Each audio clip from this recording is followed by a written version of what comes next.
Times Square this week protesting the president's deal with Iran. Lieutenant Colonel Allen West went into that crowd to ask what they thought was the worst part of the deal. This is what they said. What do you think is the worst part of the nuclear deal?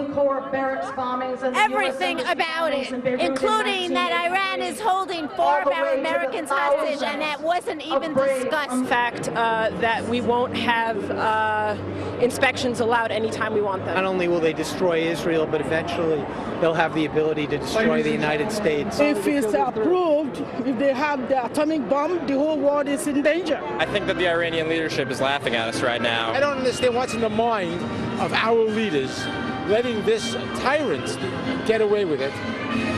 It's the 30s all over again. Oh, in 8 years, they won't have a bomb till 8 years. So in other words, if you have an 8-year-old son or daughter or grandchild, oh, it's okay when they're 16 that they'll have a bomb?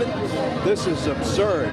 That was legendary sportscaster Warner Wolf here in New York. Lieutenant Colonel Allen West, the CEO of the National Center for Policy Analysis and a Fox News contributor, joins us right now. There are a lot of people who don't like the deal the president cut with Iran. There are tons of people. Of course, the folks that are celebrating are in Damascus, Syria, the Hezbollah leader Hassan Nasrallah over in Lebanon, and of course the Iranian people. This is what happens. Immediately, Iran is going to get billions, hundreds of billions of dollars released back to them. They're the #1 state sponsor of terrorism. That's where it's going to go to. Also, we're going to see markets that are going to open up from Europe to them, so they're going to see a boom to their economy.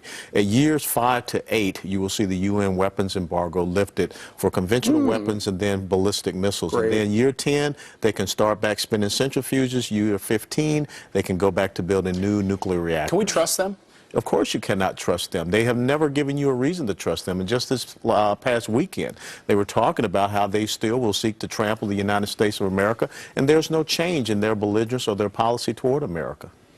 Scary stuff. It is very scary stuff, and I can understand why we're doing this, but it is history repeating itself, and our children and grandchildren are going to suffer the consequences. Colonel Allen West hitting the streets to find out what America is about.